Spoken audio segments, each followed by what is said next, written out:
0, 1. Let's get Hello started. and welcome to Beyond Top 10 Tennis. My name is Dr. Ashley and welcome Berge and I'm your host. If you're not familiar with my work or would like to learn more about it, head on over to AM8 International, the first tennis lab of its kind worldwide that is centered on delivering top 10 tennis rankings and is 100% backed by science. I'm the author of 13 books behind multiple theories and have been an elite coach for over 19 years and work with athletes from around the world, Europe, United States to Australia. I'm also the world's leading authority in this space with my research coupled with my extensive coaching background, being responsible for landmark findings to deliver the next generation of play. With new foundations this season on my latest release, My Tennis Black Book, Federer, Nadal, Serena and Djokovic. The 2025 season will deliver something new. So as always, buckle in and enjoy the ride. Welcome to our special edition of day one of the Australian Open. And if you are tuning into the video feed, you would have seen me reach out to basically grab the copy of, and I'm very excited to be able to share this with you. You probably saw in the last episode, maybe a brief preview, but my latest release, so the hard copy is finally here, or it has finally arrived into my hands. Yeah.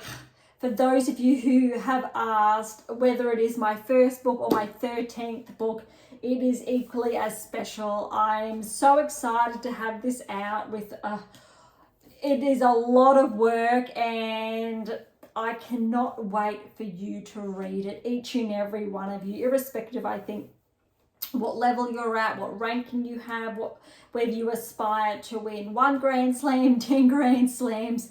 It's a world first. And you've heard that, I think, reshaped intro. So if you are new, welcome. It is a little bit different to previous episodes.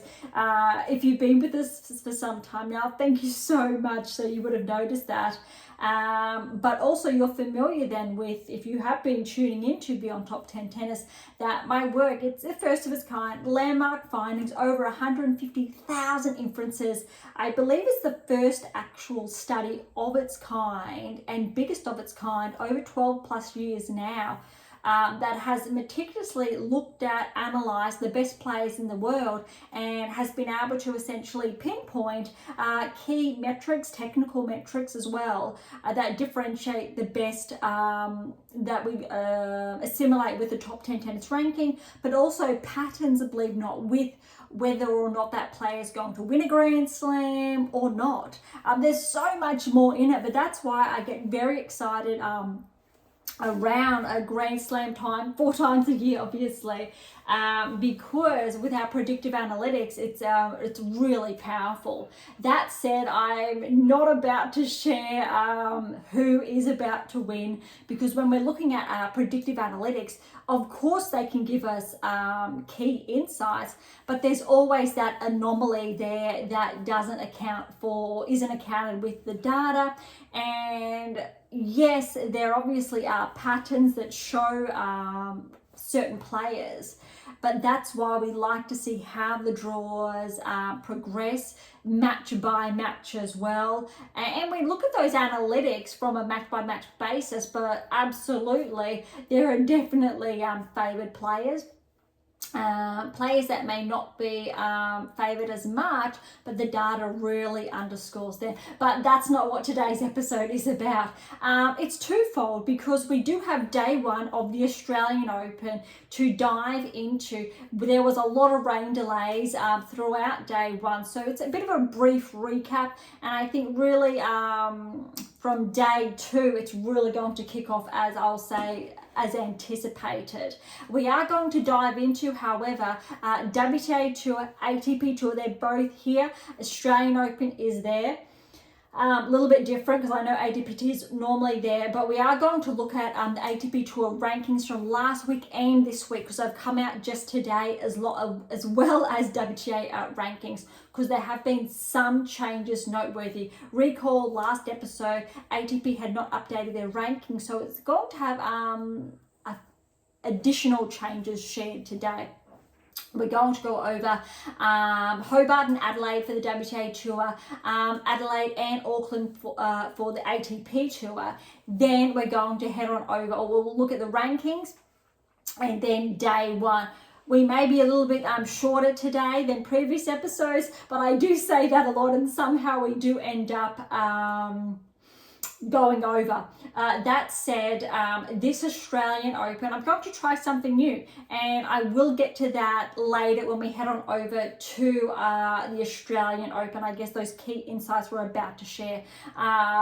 Okay, let's dive into it. WTA Tour, starting with Hobart. Now, Yastremska was the #1 seed. I think we did around round of 32 in last episode. So let's kick off for the round of 16. So we had Yastremska lead, Yastremska through in 3 sets.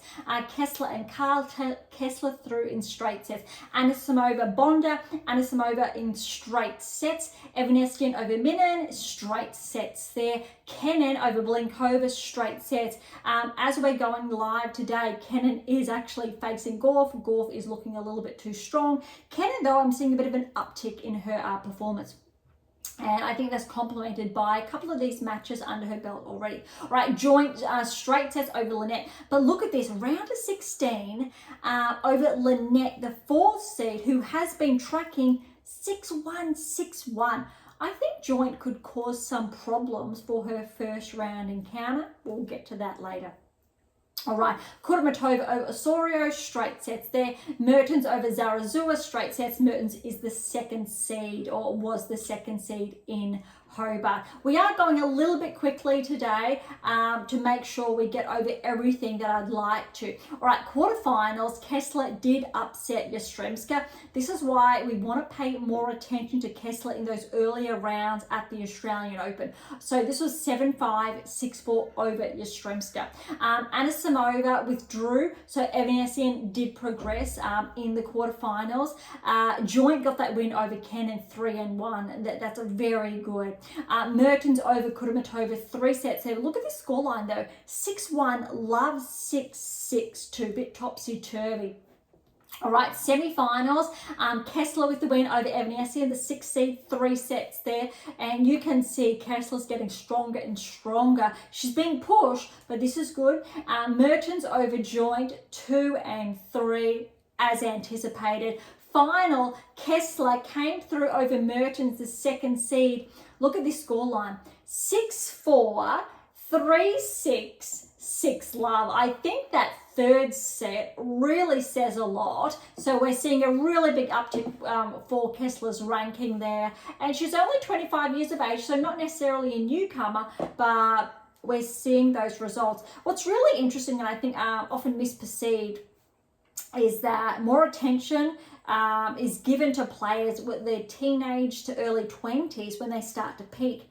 Now, that's not necessarily typical or expected. You can still peak in your mid-20s or even late 20s. It really depends on when you started that first decade of play, for when your second decade of play kicks off, for when we can predict that peak is going to happen. So for some players, that's going to be sooner than others, years before some other players. It really depends on those key foundations that are set.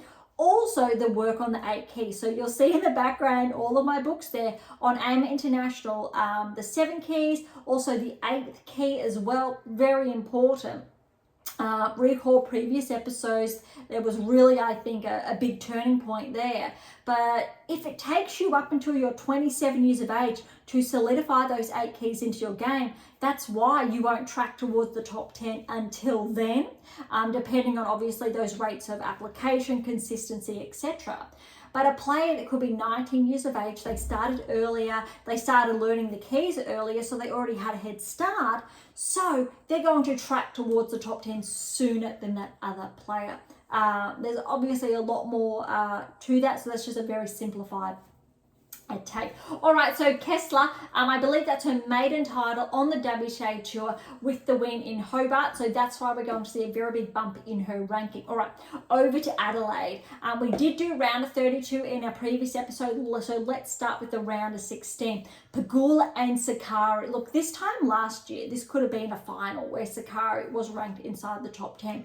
Only bumped out mid-year, but Pegula, very good against Sakari, 6-4, 6-1. Noteworthy, however, Sakari got the win over Noskova in the first round, 3-3. So she was playing some good tennis like Noskova has been playing. She's a top 35, top 30 player. So I think Sakari's starting to find some form again, but it wasn't enough for, obviously, Pegula was, I think, too consistent in this match. All right, again, okay, Kruger with a win over Berge. So this was an upset, but well done to Kruger. 3 sets, 7-6, 6-7, 6-2, very, very tight. All right, Potensva over Jabeur. Look, Jabeur got that win over Collins first round, 7-6, 6-2. Potensva straight sets over Vekic. Potensva too good, a 2-4 over Jabeur. Look, Potensva, she's been actually going from strength to strength, a steady trajectory. If she maintains, I think, her current performance, she could potentially crack inside the top 20 in the first half of this season. All right, Schneider, Vondrasova, again, this time last year, Vondrasova was ranked inside the top 10. Schneider, look, I want to say was too good, but Vondrasova, she won the first set 6-4, 1-1, then had to retire. Hopefully she is healthy for the Australian Open. A few question marks there, so Schneider did progress through to the quarters. Keys, too solid against Ostapenko. Ostapenko was favoured, but look, Keys, she really is a dark horse, or can be, and we've seen that previously. We know she's a Grand Slam finalist. We know what she's capable of, and this really went to show that she's ready. 3-6, 6-4, 6-3 over Ostapenko. Kasatkina straight sets over Jones. Jones is a wild card, only 16 years of age. She's actually from the Gold Coast, and that's where I'm based, right? And also where I've grown up as well. So really good to see another local doing really strong here. Fun fact is Stosur is also from the Gold Coast. Barty is, I'll say, about an hour and a half from the Gold Coast. She trained at both centres that I used to run, I will say one responsible for their high performance program, but this is going back now over 10 years ago. So we've got some really good players coming through, or that have come through, but we have a lot of players around Australia, I think coming through different areas, but I guess Gold Coast is known for our climate. Similar, I think, comparisons have been made, say, from Florida, for example, although that's a very big comparison there, or geographically, though it is a little bit of a hotspot for that said. But of course, if you want to work with me personally, as a side note, the Gold Coast is where I am based and where you would be based for those short periods of time. All right, the bottom half of round of 16, Samsonova was too good over Benchik, but Samsonova has been playing very, very well. I'm not going to be surprised if Samsonova causes some upsets at the Australian Open. But look, Benchik, she's been playing well. She got the win over Kalinskaya first round. However, Kalinskaya did retire second set. 7-6, 4-6, 6-4. Still, I think, a very good result for Benchik on, I'll say, her comeback. All right, Navarro, good for her to get that first round win after falling first round in Brisbane, 7-6, 6-4. All right, on to the quarterfinals now. We had Pegula over Kruger, straight sets, so although Kruger did retire in the second set. Potensva was too good for Schneider. Schneider's obviously ranked ahead of her, but this was very, very close. I believe it went for just over 3 hours, 7-6, 6-7, 6-4. I think that's definitely the longest match or women's match so far this year. Granted that we're only less than 2 weeks into the new season, or this year, but a very good match from both parts. Keys, too solid for Kasatkina, 1-3, really blew the top 10 player away. And I think that really signals that Keys if she maintains, I think, her current level of play, she could rejoin the top 10. Depending on her results at the Australian Open, without a doubt, I think if Keys did actually make, I'll say, the round of 16 quarterfinals, that could definitely potentially bump her into the top 10, and she could become the first barrier breaker of the season. A similar thing we heard from Paul, but we'll get to that later. And also, there are some predictive analytics in play from the qualitative side, sharing the final 8 at every Grand Slam throughout the 2024 season, and how our data is able to share potential players to join the top 10 this coming season. That's exciting. Okay, so then we also had Samsonova, good win over Navarro. As I just touched on, Samsonova's been playing very, very good, but it's 4-4 over Navarro. I think Navarro is going to come into Australia or the Australian Open a little bit underdone. She went from strength to strength last year. I think round of 16, then quarters, then semi-finals at the Grand Slam level. However, a few question marks, maybe round of 16 in Australia. I need to see a little bit more. But if she doesn't make that, I think Navarro may start to peak French Open onwards. Could have been a little bit overdone last season and needed a more extended off season, but time will tell. All right, semi-finals, we had Pegula with the win over Putintseva. Putintseva still very strong, still close, 7-6, 6-3, and Keys did get the win over Samsonova. Really important here, however, 5-7, 7-5. Keys was up 3-love in the third. Samsonova did retire. Hopefully she is healthy for the Australian Open. I think if Samsonova is healthy, has been able to, I think, recover from, I'll say, that niggle that has happened, she's going to be dangerous. Final, we had Pegula and Keys. It was a good, really solid, I think, first 2 sets. Keys ran away with it in the third, 6-3, 4-6, 6-1. And we've seen Keys not on a ranking high, but I think her highest ranking for at least, I will say, I think a good 18 months. She's relatively been consistently inside the top 20. I think, though, with her new high, we could really see her nudge towards the top 10 in this first half of the season. All right, so that is Hobart and Adelaide done. Let's dive into the rankings. So these rankings are fresh from this week. So ATP, we're going to be twofold. WTA really is the new rankings that are live today. All right, kicking off the top 100, Starter Pasiva is 100. Praise Diaz is up 5 places to 99, so welcome to the top 100. 33 years of age. I love seeing players, I'll say beyond that 30 years, inside or starting to peak. There's nothing wrong with that. You are still at that, you still have that potential to progress towards that next baseline. All right, Seidman, 18-point drop to 97. That is significant there. Bondar's up 5, 92. And noteworthy, these new rankings are not taken into consideration for the Australian Open. I believe the rankings have been done a few weeks prior. Cut-off, believe it or not, I think was around that December mark for rankings or automatic entries. A little bit unfair for players who were doing really well, say even in Brisbane, so they had to still qualify or potentially try to qualify the Australian Open.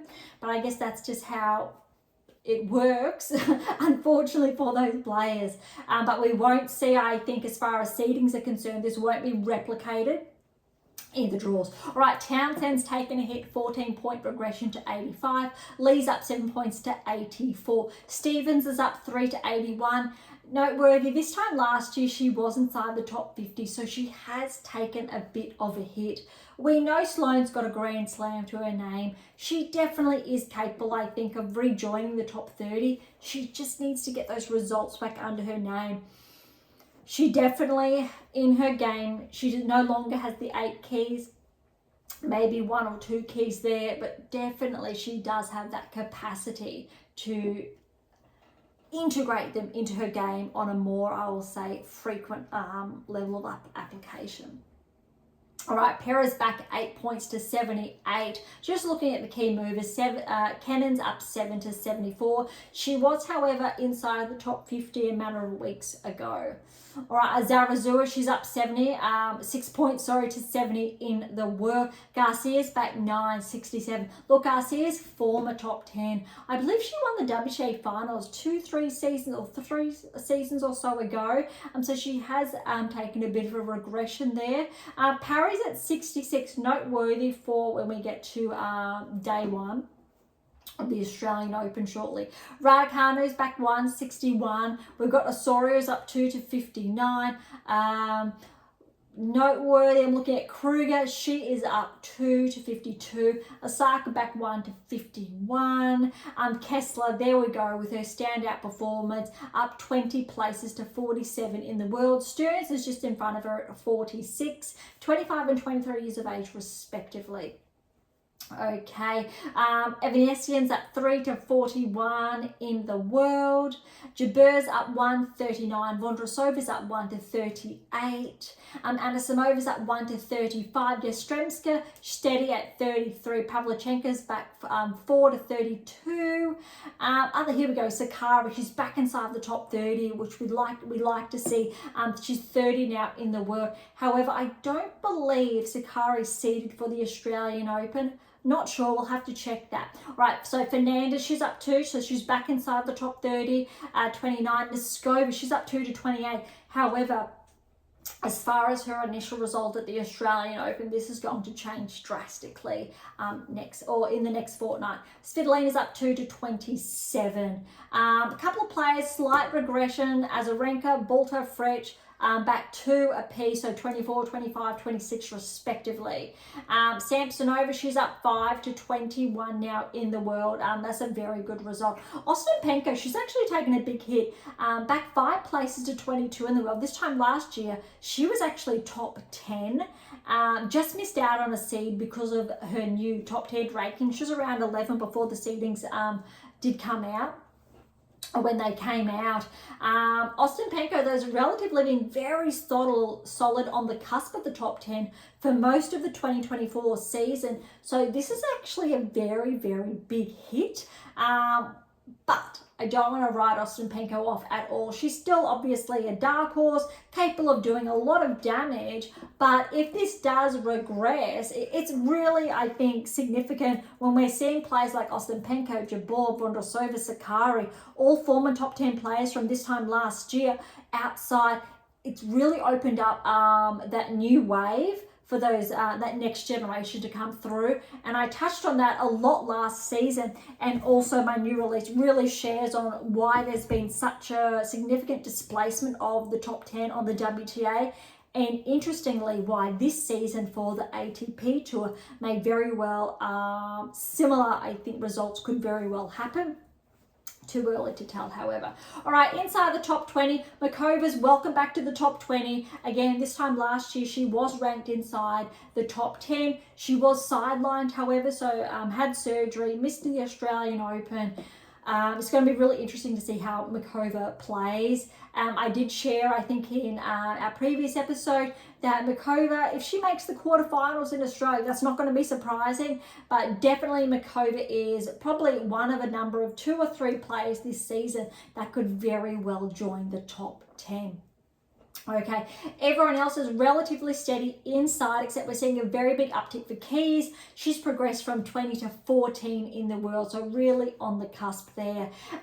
Very, very close is Collins. She's just been bumped out of the top 10, but literally there's less than 5 points separating Collins and Kazatkina from 11 and 10 respectively. Krejcikova isn't playing the Australian Open, which even though she's at number 9 in the world, she made the quarterfinals, I believe, last year, which means she's going to drop a lot of points after the Australian Open. So more likely than not, Krejcikova and Kasatkina will be bumped outside of the top 10 at this point in time.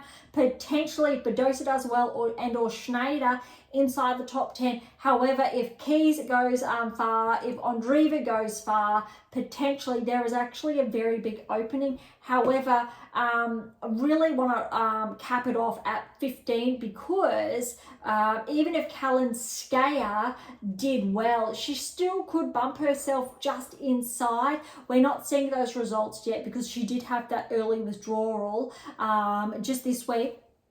So we really want to keep tabs on this, but definitely similar to last season, we are going to see some first-time barrier breakers. So welcome to the top 10 will be a very big discussion after the Australian Open, purely because we know Krejcikova, she is going to drop those points. And also noteworthy, let's see how I think Zen goes, because she could be dropping some points as well, but she's looking a little bit too good for that. Sabalenka as well will drop, but still going to, I think, hold on to that. But really those two players susceptible are going to be Krejcikova and Kasatkina.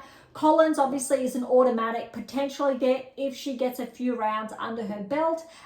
Similar with Badosa, though, so Collins and Badosa are next in line. However, there's less than 100 points separating Badosa and Schneider. And as far as Keys is concerned, there's less than, I'll say, 300 points separating the two there. But that's an interesting discussion. Pegula, she's up 1, courtesy of her finalist results. So she's up 6 now, switching places with Rybakina, who's back to 7. So that won't be reflected in the seedings. Similar, obviously, with Krejcikova up 1, Kasatkina down. So they're switching places 9 and 10 respectively. However, because Krejcikova is not playing, the seedings are actually players are seeded higher or 1 up because of a top 10 player being absent from the Australian Open. All right, so that's the WTA Tour wrap for this week. Let's head on over to the ATP Tour. We're going to start with Adelaide and then head on over to Auckland, both 250 events.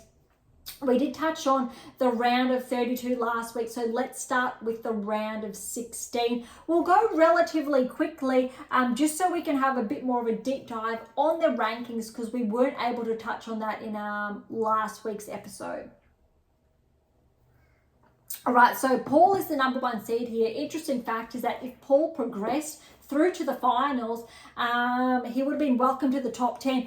And how cool is this? This is really our data in action. And it's proof is in the pudding, so to speak. But also in here, we have marked Paul already to potentially become one of the first barrier breakers of the season, along with potentially Tsitsipas, who's just on the edge as well, if they maintain their current trajectories. With certain players, they're going to display. So that's already in here. So it really shows the power of the data, and it's already in print.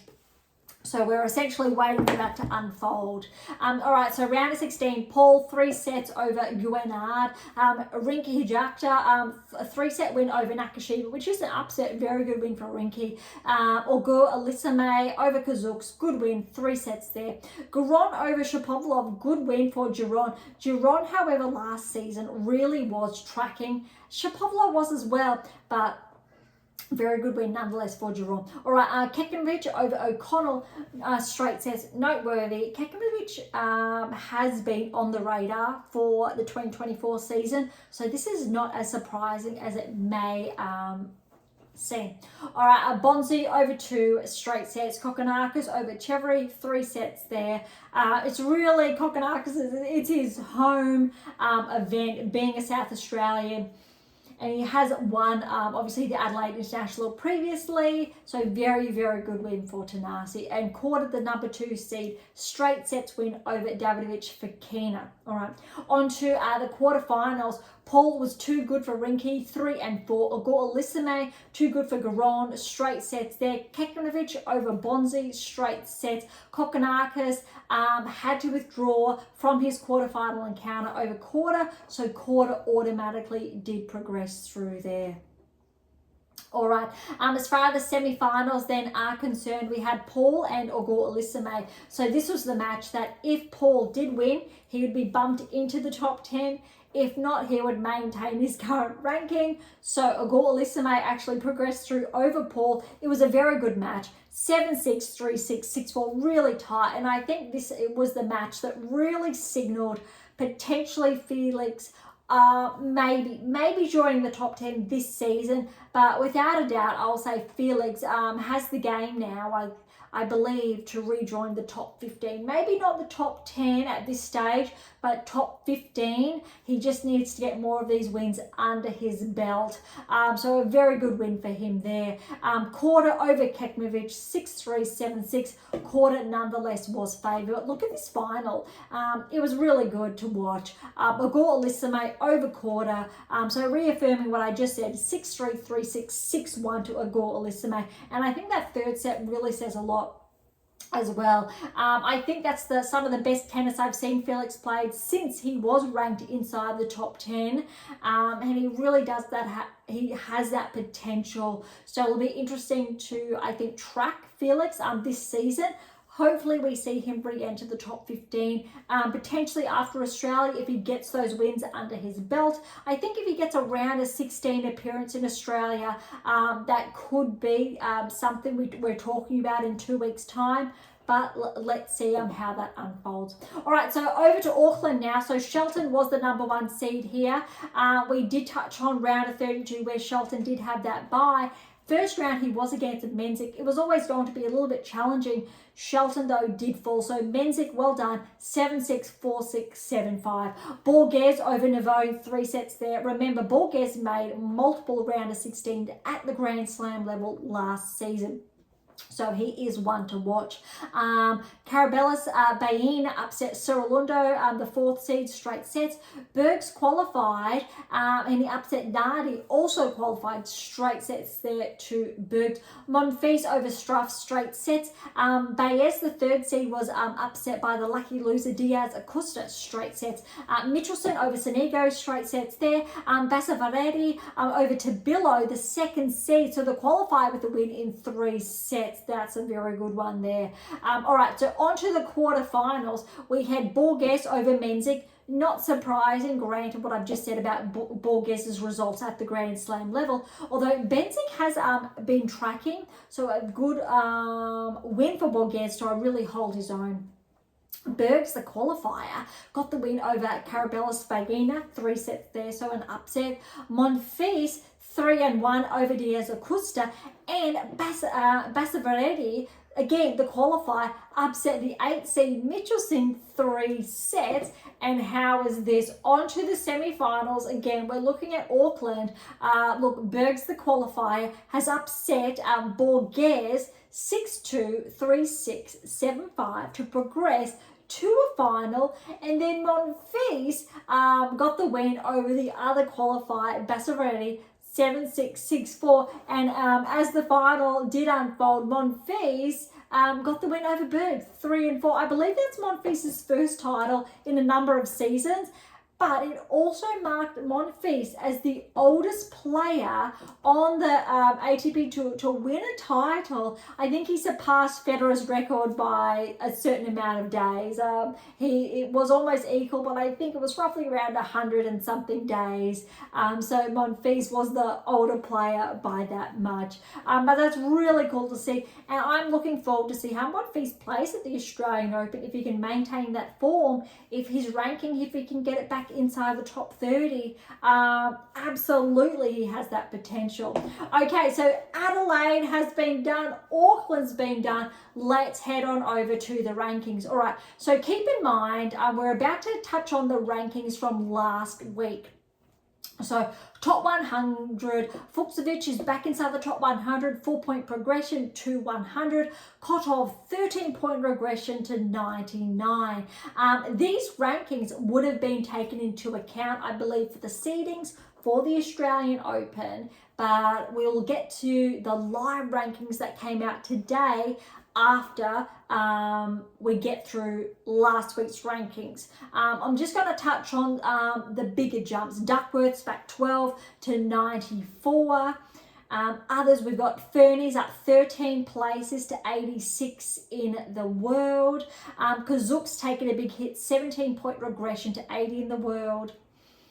Nishikori, because we know his result from last week, making the finals there, 32-point progression. So welcome back to the top 100, up to 74 in the world. And after yesterday's win, we'll get there shortly, he's bound to get a couple more points under his belt.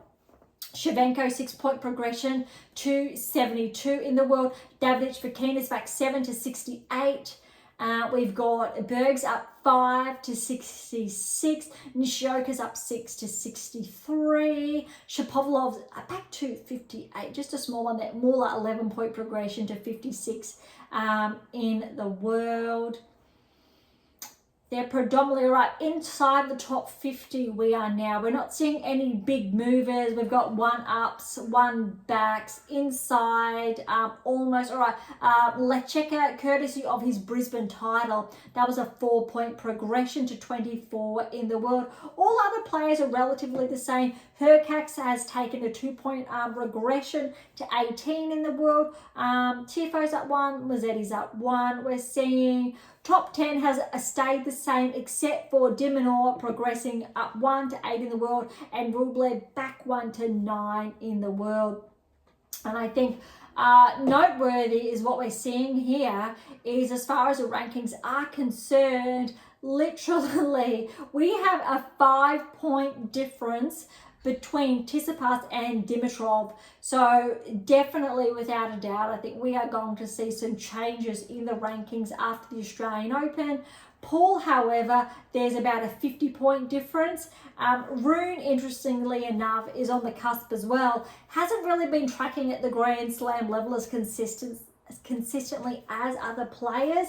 But also, I think Draper and Mazzetti, if they do perform, two of those players featured in here as well. So in my latest release, potential barrier breakers this season. I also look at Tiafoe. We know how well he played at the US Open, how well Hercax played at the United Cup. I definitely think over the next fortnight we have some really good matches in store. All right, so let's now switch on over to see if ATP has updated their rankings, and they have, thank you, updated them. So let's go all the way back to 100. And all right, we've got Bellucci, welcome to the top 100 at 100. Fuchsovich is at 99. All right, Medovich, 14-point progression to 98 in the world. Fernie's back 6, 92 in the world. I'm just going to look for some really big jumps here. We've got some small ones. Anything under 10, I'm going to sidestep, even though that is relatively big. But we do have a couple of, I'll say, the 5, 6s, progressions and regressions, especially outside the top 50. Shapovalov is clawing his way back steadily to almost get inside the top 50. He's at 56 now. Nori, he's outside the top 50 now, so 4-point regression, 52. Everyone else is relatively steady, those 1s and 2s. Monfils, 11-point progression to 41. I think if Monfils performs well in Australia, he could get inside the top 30. I'd love to see that. Okay, we've got Berrettini's at 134. Borges is up 3 to 33, so he won't be seeded, I believe, at the Australian Open. That could be a little bit dangerous for those initial encounters. Mapeshi Pericard steady at 30. Lecheka's taken a hit. That's interesting. A 5-point regression, especially after last week's progression. So he's at 29 now. Tabilo back 3 to 26. Poprin's up 124. Felix Auger-Aliassime, 6-point progression, so 23, really on the cusp of the top 20. Interestingly enough, his finalist, so quarter, he's at 22, steady. Fields is at 21, just back 1. Shelton's up 1 to 20. All right, Draper, he's back 3 to 18. I'm not sure why that's the case. Obviously, points not being defended. Hercax up 1, 17. Tiafoe, Mazzetti all up 1, 16, 15 respectively. Tsitsipas, how's this? He's back 1. Paul has overtaken him. However, as far as points are concerned, they are on the same points, but as far as tournaments are concerned, Paul 21-22 respectively. When they're looking at that average, that's interesting as well. So Paul and Tsitsipas, even on the points, very, very close. Dimitrov still within reach. No changes there. No changes for the top 10 rankings. All right, that was a lot. That's covering essentially the last 2 weeks of rankings on the ATP Tour. All right, let's halfway through or a little bit more look on over at day one over here of the Australian Open. A little bit different, but I do have a couple of key notes to share from how I believe, or something I will say day one has started to unfold. So typically, if you're familiar with the What Is Your Game Missing series, so these ones over here, we've got the grey, orange, white. However, they are the initial covers. So if you do order them, those covers do look a little bit different now, updated or newer editions. Day one, we're going to look at Zheng over Todoni. But look at this. Zheng was pushed all the way by Todoni. Arguably, Todoni is a qualifier. However, if Todoni won that tiebreak, which is then won 7-3. I think that could have been a very different story. It went for just under 2 hours, but that was a really good push. Notes over here, I've got Zheng, and these are my notes, so bear with me. Serve. Zheng's legs are yet to be optimized, so her base, which is quite alarming because that means Zheng's serve does have the capacity to progress further. Zheng has improved control on her backhand for higher balls, which really says don't give Zheng higher balls on her backhand. She still can be dangerous. Still, Zheng is not in control of her height of impact. This is where opponents can take advantage. That's really important. Pull her out of position. So, how do you win against Zheng? All players who are playing the Australian Open right now, and if Zheng is in your half of the draw, take note. To get that win over Zheng, you need to take advantage of her, not just positioning, but that height of contact. When we're saying the backhand, she's got very good control on those higher balls on her backhand. You need to mix that up. Zheng's not in control of that height. If you play with your height from where that bounce is landing, that positioning, we want to push her back, push past the baseline to make her stand a few meters behind there. You need to push her back, get the angle in. That's how you're going to get the win. If you continue to hit into her zone, and if you hit the high on her backhand, she's going to attack and get that win. So that's up to you. And only, interestingly enough, most of, I will say, the best players in the world will be able to do that, but the top 5 will be able to do that potentially if this is the strategy they take into play. And this is where our metrics differ from what you're seeing on screen at the Australian Open. You'll see all those metric points from service percentage, backhand percentage, point of return, different heights, all of that. But where my data comes in, where this research comes in, we're looking at the player as a whole, their technique as a whole, their capacity to play the game as a whole. Have they developed these aspects in their game, or are they underdeveloped? And I'm going to tell you where they're underdeveloped, where those parts of their game are yet to be optimized, and that's where you take advantage. And with obviously the other statistics there available, by all accounts, you're going to leverage that. But this specific data, this is going to show you where the gap is in your opponent's game and be able to expose that more.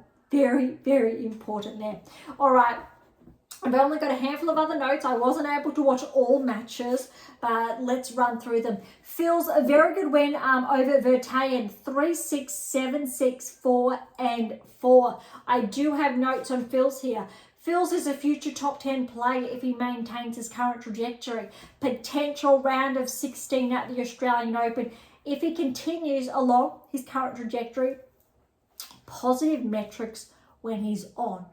Movement to cut off opponents' angles more frequently is needed, which means to get the win over Fils, you're going to cut the ball short around the service line, use that flare, create the angle, because Fils has yet to develop that aspect in his game where he can more readily cut those angles off. So if Fils is tuning in, that is a very key part of your game, but I really like where you're heading. All right, Andreeva over Boskova, 3-3. Notes for Andreeva, first round look. We know how young Andreeva is, Mirror. She's a work in progress, and for her age, it is way unfair to pull her game apart. Look, she's got very good control, and that's an understatement, especially off her ground strokes, which are yet to be optimized. And I think that's what's really exciting / dangerous, because we're seeing a player that is around, I believe, Andreeva's 17 years of age, who is ranked inside the top 20, yet to be optimized. Those 8 keys are yet to be really integrated in her game, which means once they are, Andreeva is a top 10 player, those Grand Slams will come. However, you can prevent that. The opponents, there are those weak points there. However, because of Andreeva's age, I believe it's unfair to really share or showcase where to take advantage. I don't think that is probably ideal, but there is definitely a lot of gaps still in Andreeva's game, but it's very, I think, rewarding, exciting to see a player at that level inside the top 20 with her current game. Really should be commended. All right, Rudd over Manar. Look at this, 5 sets, 6-3, 1-6, 7-5, 2-6, 6-1, just over the 3-hour mark. Notes on Rudd here. Still in contention for a Grand Slam, having all key metrics in play.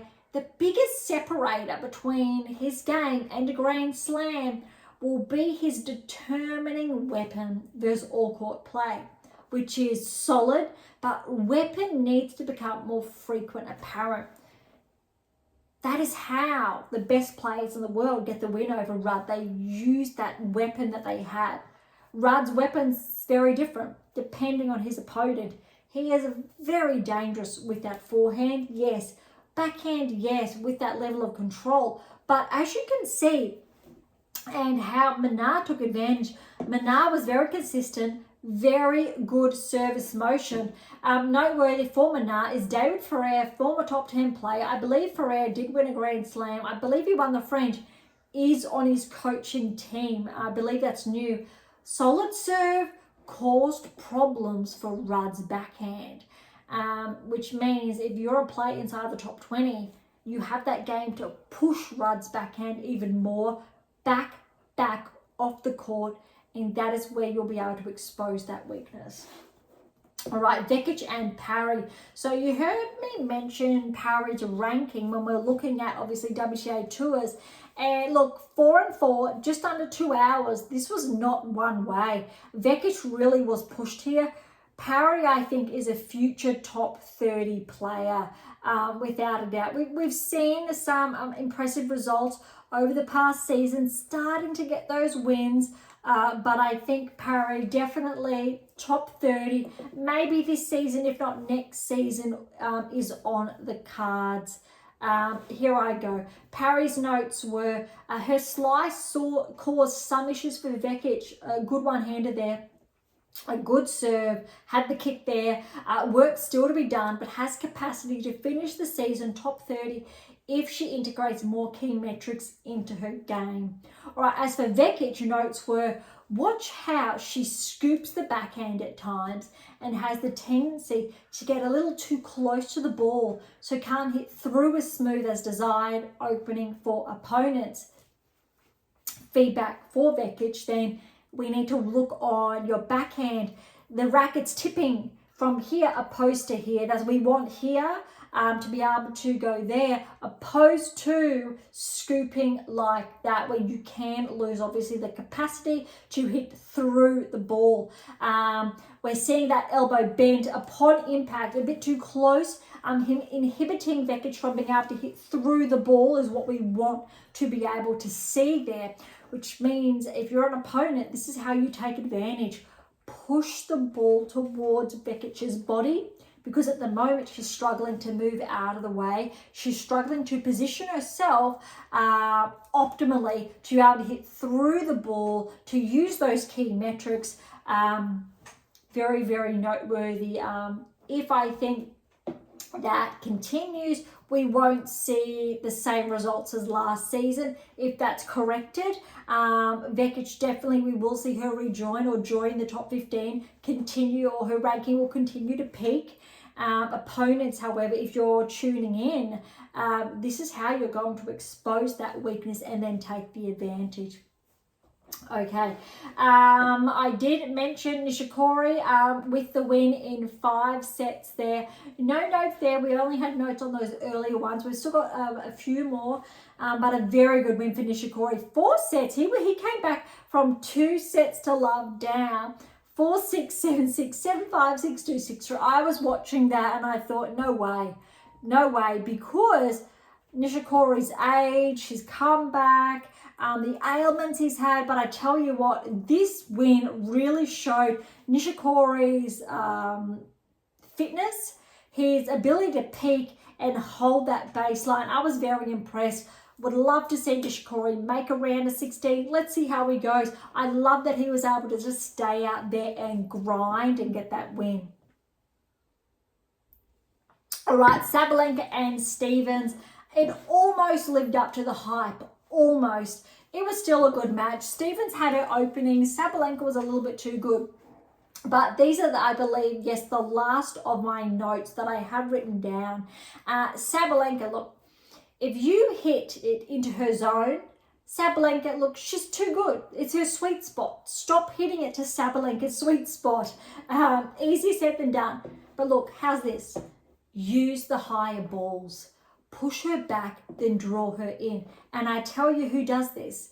Who has the capacity to use those higher balls, increase topspin, and push her back?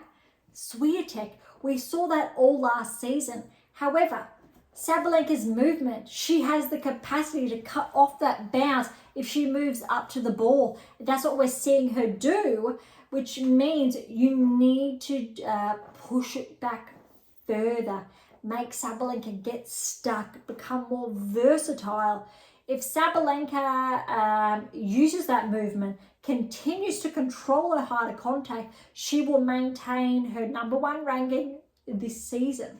If Swiatek and or other players are able to put the ball outside Sabalenka's hitting zone, put it higher at the baseline, make her step 1, 2, 3 meters back behind the baseline, then draw her in. We know Sabalenka can be good at the net, but it's not her comfort zone. You won't beat her off the baseline, I've got written down, if going to hit for hit. So hit for hit, back and forth, unless you make these changes, which Sabalenka is definitely dangerous, but you need to make these changes.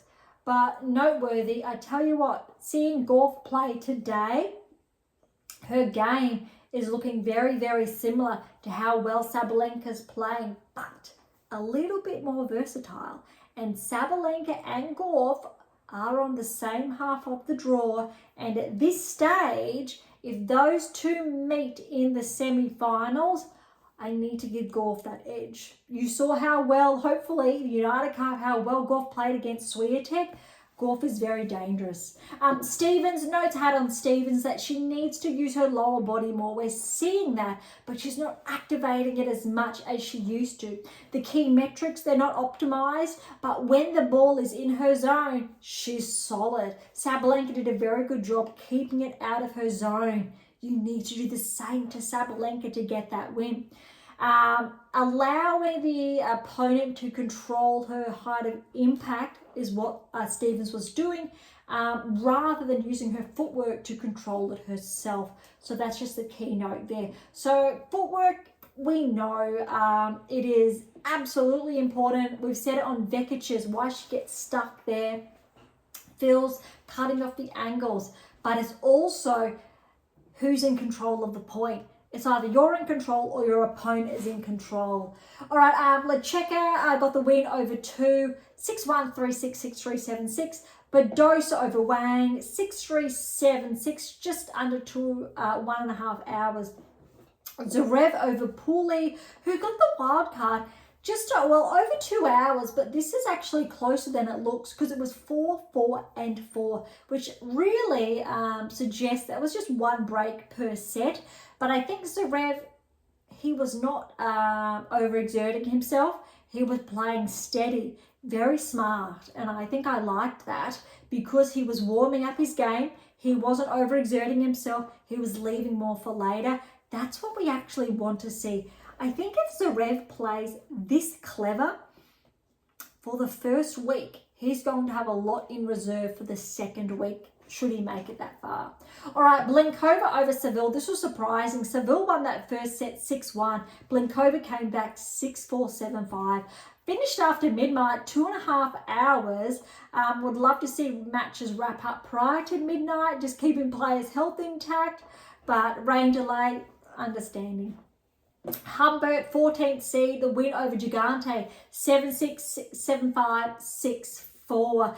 Fernandez upset Stadapasiva, who I believe did qualify, 7-5, 6-4. Maria over Pera, 7-6, 6-4. Gaston over Jessica, who did get the wild card. He's a young Aussie. 6-2, 3-6, 2 and 2. We've got Opelka. He did come through. He lost the first set to Onsland, who was a qualifier. We know how well Opelka did in Brisbane, but he came back then 7-6, 6-3, 6-2. Macaque over Nagal 3-1 and 5. Howes over Watson, the first and only, I believe, 5-set match for day one of the Australian Open. 3 hours, 38 minutes. Howes came back from 2 sets down against Walton and Aussie. 4-6, 4-6, 6-4, 7-6, 7-5. Heartbreaking for Walton, but well done to Howes.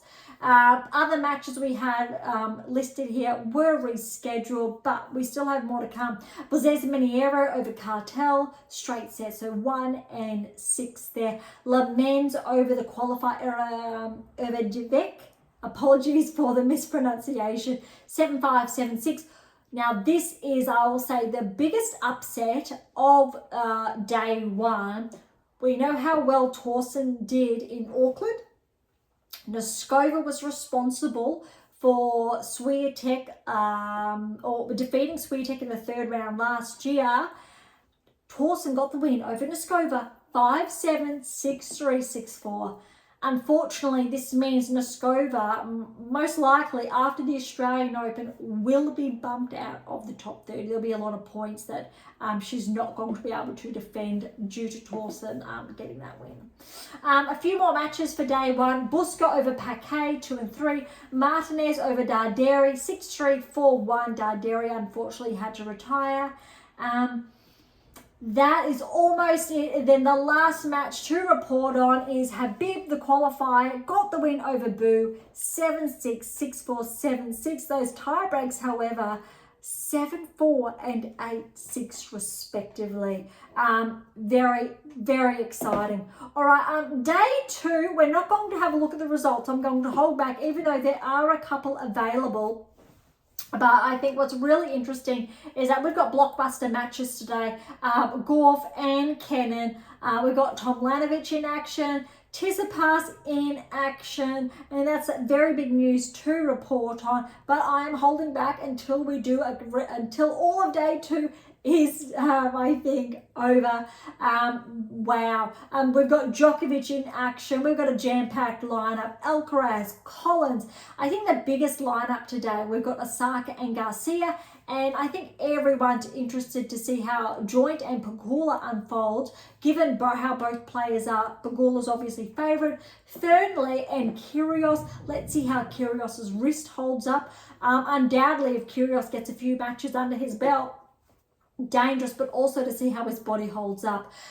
Interesting to see Schneider's in action, Tiafoe's in action.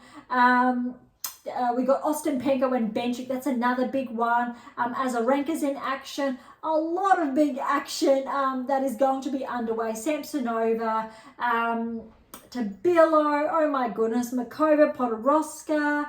So much, I think, tennis, great action, and that is why. So I'll come to you tomorrow after all of day 2 matches have been wrapped up, before we get ahead of ourselves, because look, rather than doing, I think, all of it combined, if we waited to do a first round recount, you will be copped with a very, very long episode. So I've made the decision this year to go day by day in those initial rounds anyway. So you can stay with me, and then we can let it all unfold together. And I like the sound of that. All right, so on that note, thank you so much for joining us today. To grab your copy of my latest release here, my tennis black book, Federer, Nadal, Serena, Djokovic, Navigate and Plan Towards a Top 10 ranking, head on over to AM8 International or Amazon. So irrespective where you're based in the world. For any comments or questions, head to AM8 or Topic Thread, or leave comments directly on YouTube or Spotify. To interact with Beyond Top 10 Tennis, catch up on our blogs, or sign up to my newsletter. All links are in the episode notes, as well as how to access Pink Octopus books to Spruik. If you enjoyed today's episode, please subscribe, like, share, and all of the above. Beyond Top 10 Tennis exists for you, so please consider sharing us with those you know near and far. And if you're serious about heading towards the top 10, or want to know what you're missing to secure that maiden Grand Slam or more, don't be shy, come and say hi. Okay, on that note, thank you so much for listening. I am so incredibly grateful. I am your host, Dr. Ashley Morgan Berge, and this is Beyond Top 10 Tennis, and I'll